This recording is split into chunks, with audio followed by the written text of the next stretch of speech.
Welcome back. In this video, we'll talk about the one thing that will make you more productive, or the one thing that has been proven to make most business owners successful and productive. In the previous video, we talked about setting expectations correctly. Wrong expectations can wreak all kinds of havoc in your life. So, right expectations lead to proper planning. And we said that you have to start where you are, and then you have to test what works for you. Having the right expectations would allow you to prep well for whatever you're doing. Now that you're having the right mindset about productivity, you might be wondering, okay, I get that everyone is different. I get that I have to have the right expectation, but what could that be to help me become more productive? Before I answer that question, I just want to emphasize one point that should frame your productivity system. We are all different. We are all motivated by different things. We fear different things.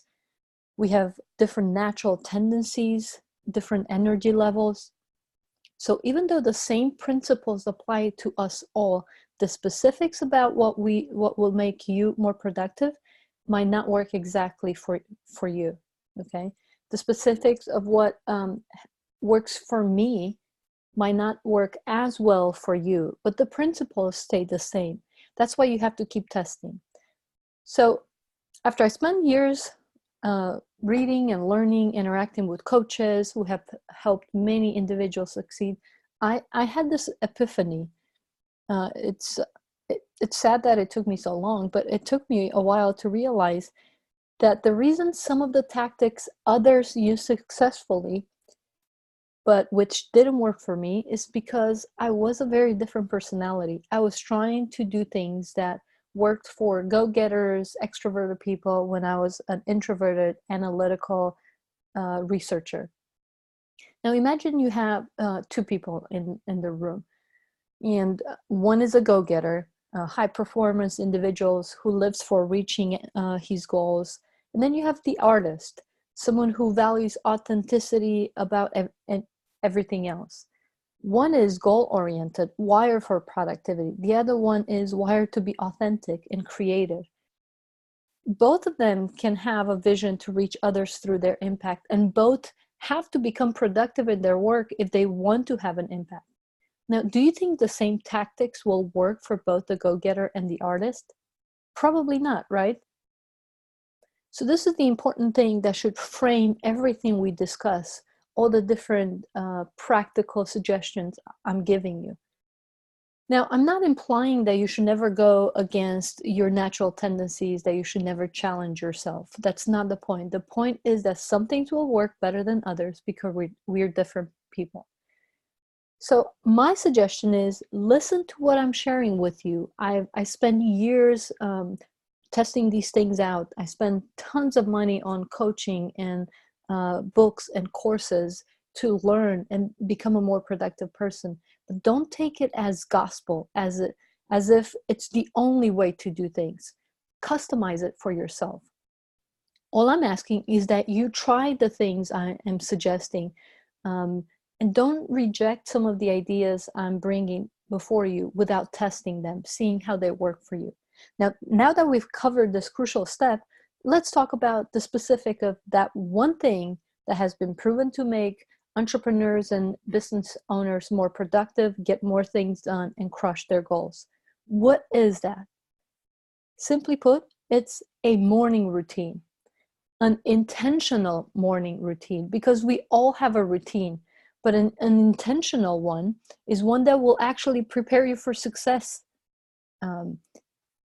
We all start to do something in the morning. That would be our morning routine. I have often read articles or books in which authors talk about successful people waking up at 5 a.m. or 4:30 or crazy hours in the morning. And these types of people do all kinds of things before they start their day. I'm not suggesting that you start waking up at 4:30 in the morning. That's the only way to become productive and successful. If right now you tend to wake up at 7 every morning, trying to wake up at 4:30 every morning might be difficult. All I'm saying is have an intentional morning routine that will prepare you for the day. Give yourself enough time to prepare for the day. In the beginning, it might be just 10 or 15 minutes. That's fine. But you should work to have about an hour specifically set aside for your morning routine or more.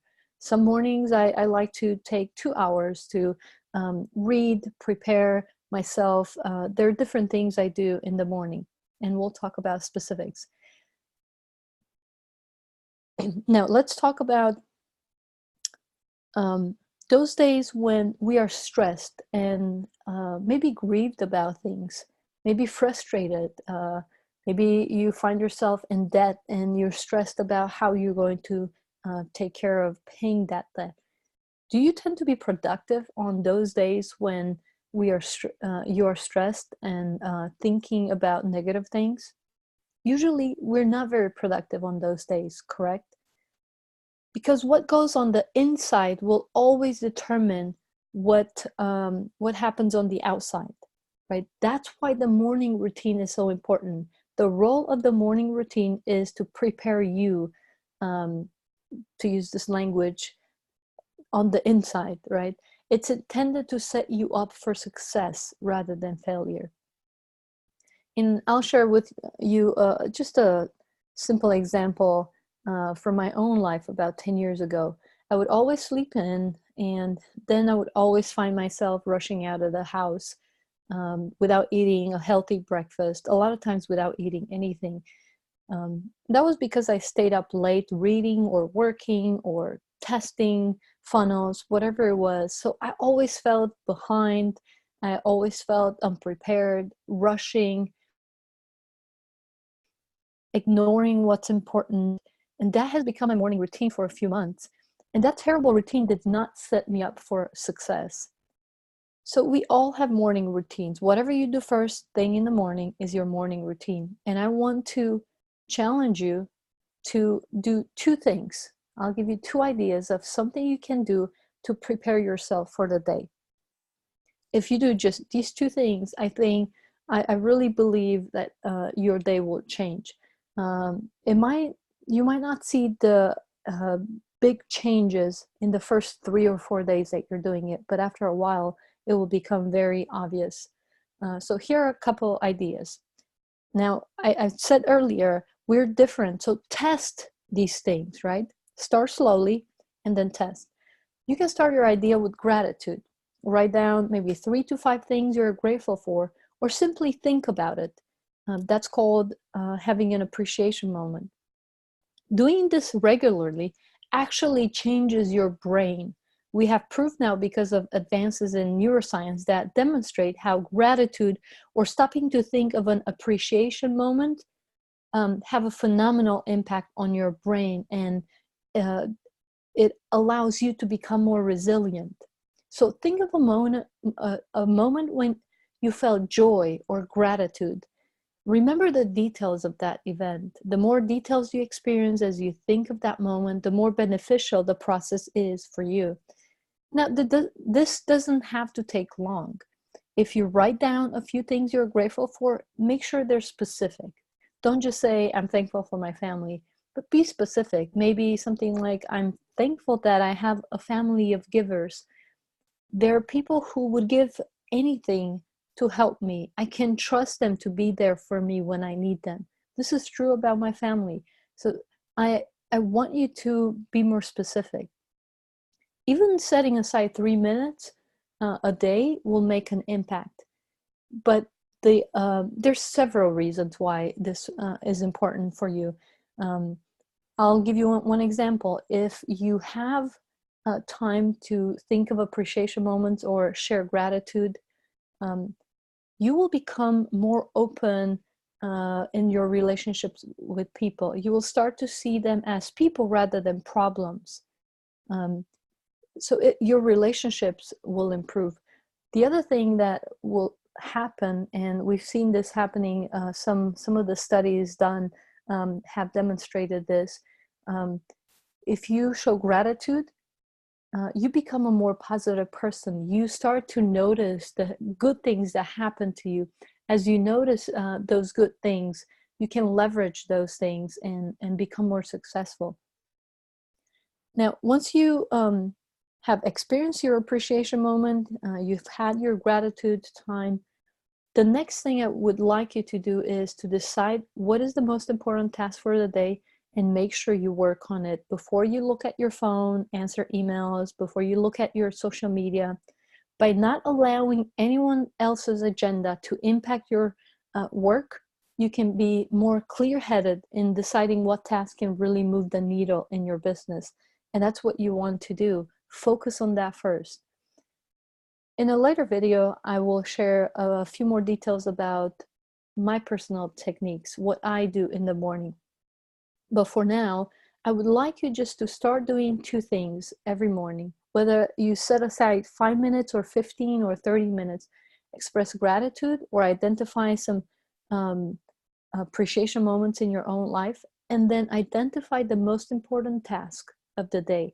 This is your challenge for this week. Start with an intentional morning routine where you express gratitude and you identify the most important task of the day. Now, because you are here, I know that you're ready to take your productivity to the next level. You have proven that, and you are on the right track. So let's start working on this challenge this week.